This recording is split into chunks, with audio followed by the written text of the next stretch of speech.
Good morning, student. I am Purnima, and once again, I welcome you to my English channel. Um, this time, I am going to revise the same lessons which we were doing yesterday. That is the open window. It is written by Saki. Indirectly, Saki is known as by the name of H.H. Munro. Now, children, this is a very mysterious story. Here, the narrator, Frampton Nuttall, had some nervous disorder. So he was the man who was suffering from a nervous disorder. He needs complete rest and no mental excitement. Now, children, the doctor advised him to have a complete bed rest. And complete rest, no mental excitement should be there, and no exertion of the work.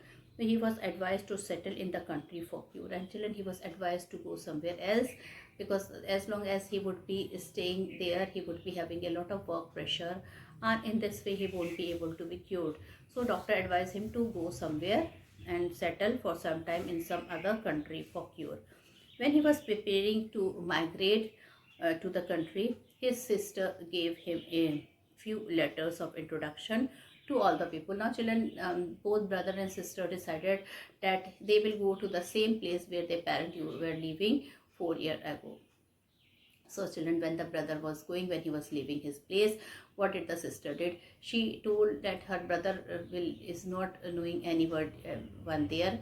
So she gave him a letter of introduction. She told, if you will show this letter to some of the people which she knew, they might help him. At least they will not kick him out from the house. They would welcome him and they would talk to him. And children, among one of the letter of introduction, uh, Mrs. Sappleton's letter was introduced. Frampton called her house. He knew nobody else there. Now, children, Frampton went to her house, and he knew no one there in her house. Well, uh, children, the narrator Frampton Nuttall he went to her house and he called her. Basically he knew nobody there in her house. So he what did he told? He knocked at the door. He did not enter the house. Waited for somebody to come, because as he did not know anybody there. Mrs. Sappleton was upstairs. Children, at that time when he knocked at their door, Mrs. Sappleton was upstairs. She was not in the house. Her niece Vera received the stranger. Now, children, when she heard the knock at the door, she told her niece Vera to attend the guest. He did not know whether Mrs. Sappleton was married or widow. Now, children, he has not seen Mrs. Sappleton. He was not aware of the fact whether she was married or she was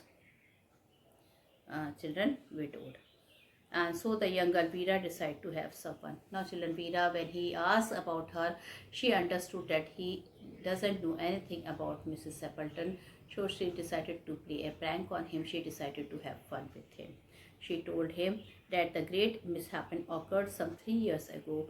She said that her aunt's husband with her two young brothers and a dog had gone out for a day shooting through this window, and while crossing the grassland, they sank into wet, marshy ground. They never returned from there. Even their dead bodies could not be recovered. Veera continued with her cooked up story. She said that poor aunt always kept the window open every evening.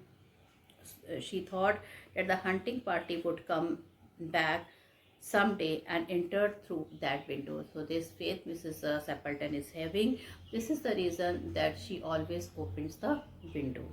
Her husband carried a white waterproof coat, while her younger brother was in the habit of teasing her by singing, Barty, why do you bound? Frampton got frightened when Frampton listened all this thing. He was a weak-hearted person. He got scared. He got frightened.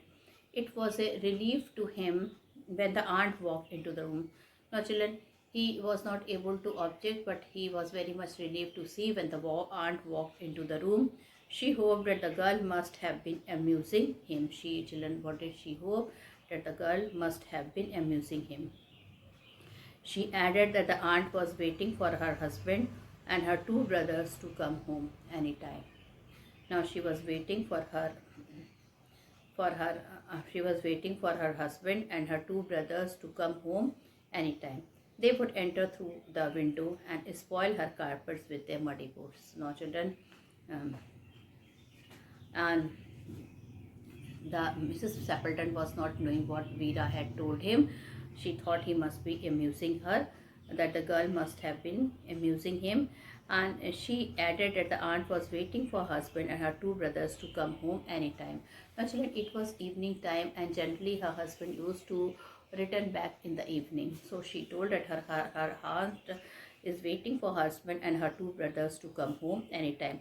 They would enter through the window and spoil her carpets with their muddy boots. So they will enter through the window and they will spoil her carpets through the muddy boots.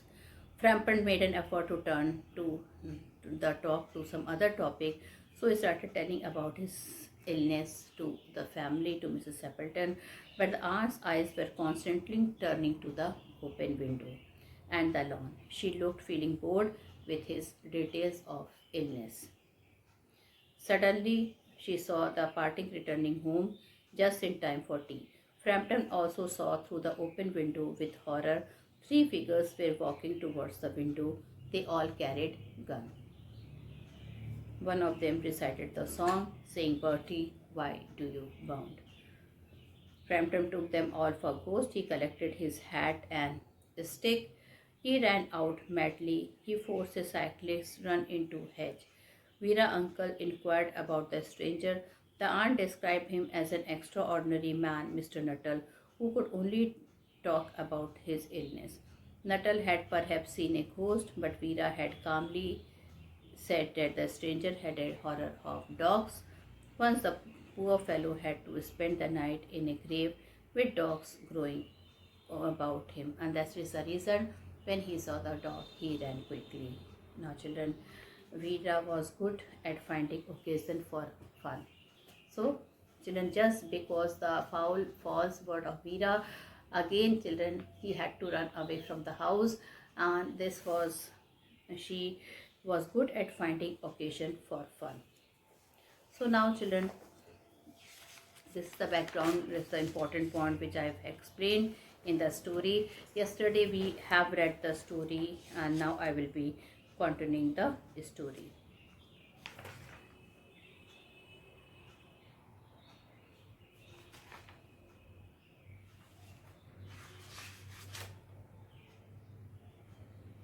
Now, so we were there at page number 56, last paragraph. We were doing the last paragraph of page number 56. Out through that window 3 years ago today. Now, children, Vera is telling to Frampton what happened 3 years ago. In fact, she was telling lie to him. So, out through that window 3 years ago to a day. Now, children, 3 years ago to this day, her husband and her two young brothers went off for their day shooting. Her husband and his younger brother, they and children, her husband and her two younger brothers went off for their day shooting. They never came back. In crossing the moor to their favorite shooting ground, they were all three engulfed in a treacherous piece of log. So, children, treacherous is dangerous. Bog is wet, spongy ground. Yesterday I told you, I wrote on the board also. So, children, they never came back.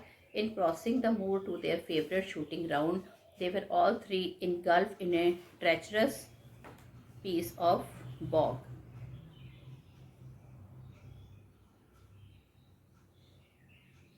Engulfed is swallowed up. Children, they were swallowed up by the treacherous. Treacherous is a dangerous, and bog is a, children, a wet spongy place. Okay. It had been a dreadful wet summer, and places that were safe in other years gave way suddenly without warning. Now, children, she told that it was a wet summer, okay. The places which are safe every time in other season, it is not safe, okay, and without giving warning the people, it swallows the people.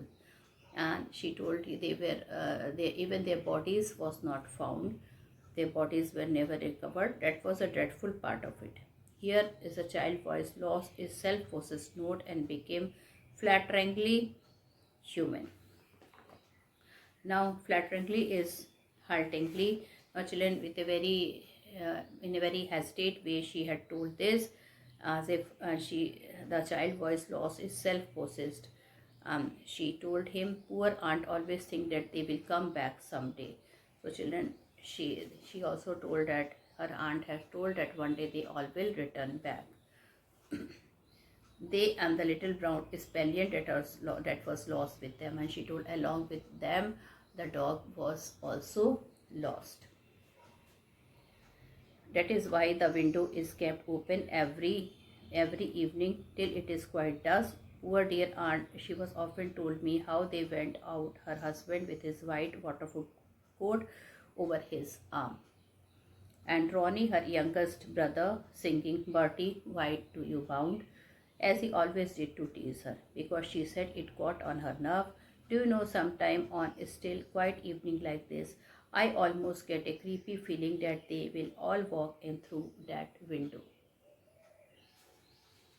So, children, even she is telling that she also feels that these people one day they will all walk from that window. Well, now, children, we have to do. We are here now at page number 58. Mrs. Sappleton comes down at last and inadvertently confirms her niece's story.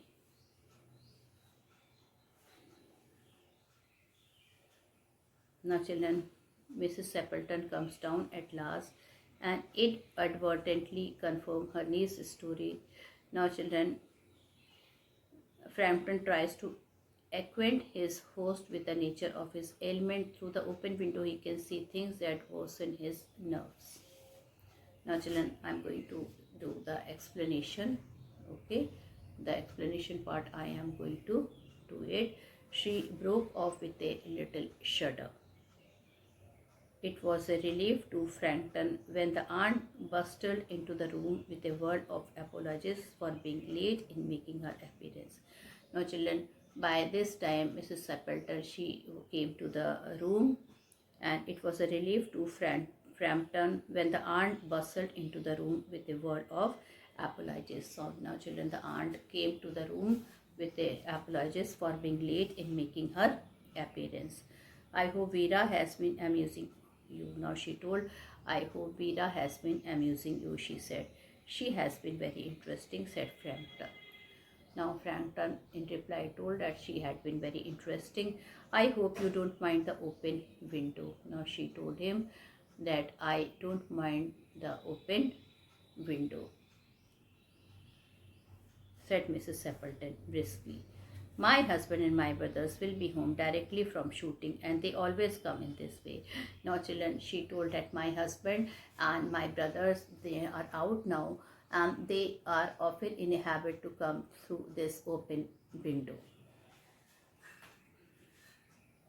They have been out for snipe in the marshes today, so they will make a fine mess over my poor carpet. So like you menfolk, is not it? Now she told they have been out for snipe.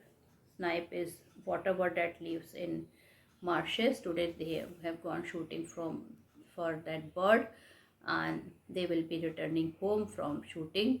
And she told they always come in this way. They have been out for snipe in the marshes today, so they will make a fine mess over my poor carpet. So like you menfolk, is not it? Now Mrs. Sappleton, she don't know that what Vera had told, but she was just talking in a general way. She rattled on cheerfully about the shooting. Rattled on means she went on, children. And in a normal way, she went on by telling him about the shooting and the scarcity of birds and the prospects for duck in the winter. Prospect is chances, and she told me very less chances is there uh, for ducks for winter. To Frampton, it was all purely horrible. Now, children, when Frampton Nuttall heard all this, he felt he was feeling he shocked. He was shocked. Um, he made a desperate but only partially successful effort to turn the talk on to a less ghastly topic. Now he was thinking that these people, they will return back. This ghost, the dead person must return back. He was not aware that Veera had told lie to him. He was conscious that his hostess was giving him only a fragment of her attention. Now, children, um, he was not knowing that Mrs. Sappleton, she was rather thinking that her husband will visit her in a short while, and she was paying less attention to Frampton's talks, what he was saying. And her eyes were constantly straying past him to the open window. And children, her eyes were constantly straying. Straying is moving. She was constantly looking to the window which was open. And her eyes were constantly straying past him to the open window and the lawn beyond. And children, occasionally she was seeing at the lawn which was beyond. It was certainly an unfortunate constant that he should have paid his visits on this tragic anniversary. And children, so anniversary, and children, she was thinking what she was thinking. She was thinking that she should have paid his visit on this tragic anniversary. He should not have visit. He was thinking that he should not have paid the visit at that time. The doctors agree in ordering me complete rest and absence of mental excitement. He came there because children, doctor had ordered him to have a complete rest and to have a less mental excitement and avoidance of anything in the nature of violent physical exercise. He did not want to have some violent physical exercise also, announced Frampton, who labored under the tolerably widespread delusion that total strangers and chance acquaintances are hungry for the least detail of one ailment and infirmities, their cause and cause. Delusion means children false impression or belief. Ailments and infirmities means complaints of weakness. Now children, he is telling in detail to Mrs. Sappleton what actually happened to him. In fact, he was feeling afraid and he was thinking that what Mrs. Sappleton, she is waiting for her dead husband. He was children getting more mentally excited. His condition was getting worse, and just in order to remove children his thought from that, he started talking about his illness to Mrs. Sappleton. So again he continued, on the matter of diet they are not so much in agreement, he continued. No, said Mrs. Sappleton in a voice which only replaced a yawn at the last moment. Now children, Mrs. Sappleton, she was hardly interested in all these things. She only replaced a yawn at the last moment. Then she suddenly brightened into alert attention, but not to what Frampton was saying. Now children, suddenly her face was brightened and alert with some attention, but it was not what Frampton was saying to her. It was just because she had seen something else. Here they are at last. And children, finally she said, here they are at last. So children, who were those people? They were her husband, her two younger brothers, okay, just in time for tea. Now she's telling they are just in time for tea. And don't they look as if they were muddy up to the eyes? Now she told that how children, they are looking very full of mud. Frampton shivered slightly and turned towards the niece with a look intended to convey sympathetic comprehension. Now children, Frampton, he started shivering. He shivered slightly and he turned towards the niece with a look intended to convey sympathetic comprehension. The child was starting out through the open window and a dazed horror in her eyes. The child was staring. Now, children, Veera was also started acting in a very strange way. She also looked frightened. Okay, in fact, she was not frightened. She was pretending to look frightened. Okay, and she was staring out through the open window with a dazed horror in her eyes. So, children, she was pretending as if she is also very she is having a dazed horror in her eyes. In a chill shock of nameless fear, Frampton swung round in his seat. And children, a shock, in a chill shock of nameless fear, Frampton started, children, he was shocked. He started feeling fear and he swung round in his seat and looked in the same direction. Even he started looking, he swung round where he was sitting and he also started looking at the same direction. In the deepening twilight, three figures were walking across the lawn. And what he saw, children, it was twilight. It means it was not very, not children. Twilight means it was a dim light, and he thought. Now he thought he had seen three figures, and imagine whose three figures were there. It was her husband. It was her three brothers.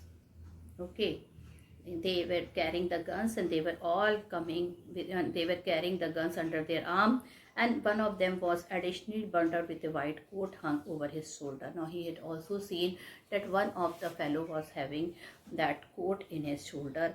A tired brown spaniel kept close at their heels. A tired brown spaniel was also there, which was close at their heels.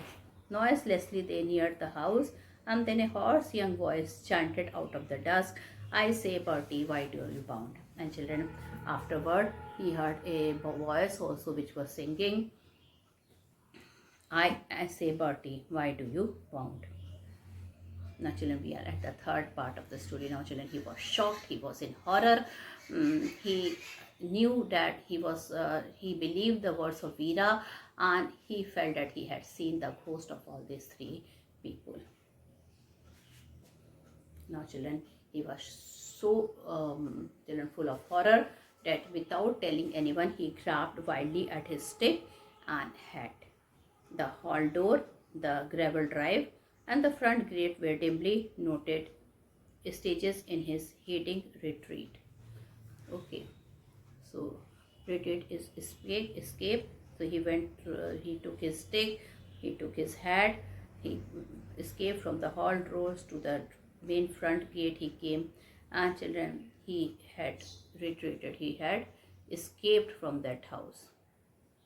A cyclist coming along the road had to run into the hedges. Hedges is bushes, to avoid imminent collision. Imminent is likely to happen. Now, children, the way he was running, a cyclist was coming and he thought he would be collided with him. So he went to the bushes to save himself. "Here we are, my dear," said the bearer of the white mackintosh coming in through the window. Now, children, he had also heard that somebody is telling him, a man with a white coat is telling to him that, "Here we are, my dear." Who was that who bolted out as we came out? Now he's asking, who was the person who has bolted, who has rushed, who has dashed just now when we are coming? "A most extraordinary man," Mrs. Nuttall told. "He is one of the most extraordinary persons," said Mrs. Sappleton. "He could only talk about his illness and dashed off without a word of goodbye or apology when you arrived." He told me, "I don't know what suddenly happened to him. Without saying goodbye to us, he just dashed away from the window, from the door, without having a word of apology or word of goodbye when you arrived. One would think he had seen a ghost." And he ran in the way as if somebody had seen the ghost. "I expect it was the Spaniard," said the niece calmly. Now, children, niece, she did not want it to have a trouble for herself. So she again make a story that, "I expect it was due to dog he ran away. He told me he had a horror of dog," because again she told a lie. She told us, now he told me that he had a horror of dogs. "He was once hunted into a cemetery somewhere on the banks of the Ganges by a pack of dogs. So he was hunted into a cemetery somewhere on the banks of the Ganges by a pack of dogs and had to spend the night in a newly dug grave with the creatures snarling and grunting and foaming just above him, enough to make anybody lose their nerve. Now, romance at short notice was her specialty.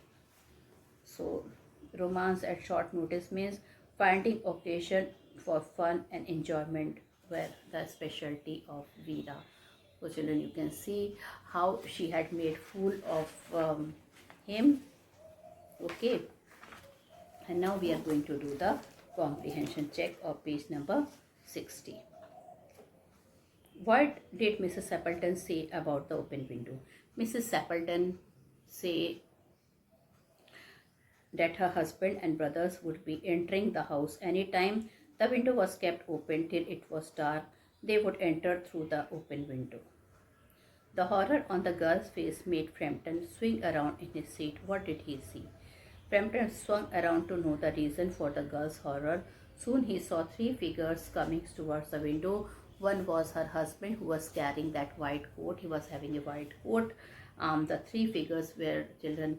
Two brothers along with her two brothers were also there with a spaniel dogs and a gun. Page 61 comprehension check. Why did Frampton rush out wildly? Frampton, children, he rushed out wildly because the niece had told Nuttall that her aunt, husband and brother had been missing for 3 years. When Frampton saw their coming, he thought they were ghosts, so he rushed out wildly in fear. What was the girl's explanation for his lighting exit? The girl explained that Frampton had a bitter experience of the dog, so he made a sudden exit on seeing the dog. Now, children, some of the exercises, some of the questions are there in page 61. We will discuss. Is this a mystery story? Give a reason for your answer. Of course, this is a mystery story. Okay, the open window is not truly, but it is not truly a mystery story. It shows that the fertile imagination of a young girl, she plays a practical joke on Frampton and tells a cooked up story. Poor Frampton falls a prey to her prank and run out of this house hurriedly. Question number 2. You are familiar with the irony of the situation in a story. This situation in the open window are good example of the use of irony. Irony refers to the contrast between what is intended or expected and what actually occurs. The open window has irony of situation. Poor Frampton goes to in countryside for rest and relief from his nervousness, but Mrs. Appleton plays such a joke that he suddenly rushes out. He mistakes Mrs. Appleton's husband and brothers as their ghost, because children, he was made to realize all this thing by his niece Veera. Which phrase or sentence in the text do you find difficult to understand? So come into the nice division means the category of nice people. Masculine habitation, it means the room seemed to suggest that there lived some male person. And Bertie, why do you burn? Bound means jump, but here it means a person whose behavior is unpleasant to other people. Now, some additional question. What is the significance of the window in the story? The window in the story reveals Nay's habits of playing jokes and pranks. The window is central part on the story, though if the aunt's husband along with his two brother-in-law had gone out hunting, Frampton is frightened to see them coming towards the window. Taking them for ghosts, he rushes out of the gate. What was Frampton Nuttall suffering from? Frampton Nuttall was suffering from nervous disorder and excitement. The doctor advised him complete rest and relaxation to the countryside. What does Frampton retire to the countryside? Frampton retires to the rural retreat on the doctor's advice. He needed rest and relief from mental excitement. Whom does Frampton's contact in the rural resort? Frampton goes to Mrs. Sappleton's house in the countryside. He carries an introduction letter from his sister, but he first meets Mrs. Sappleton, niece Vida. So children, these are all the important questions which we have discussed. With this, I end my lesson here. Thank you and have a nice day ahead.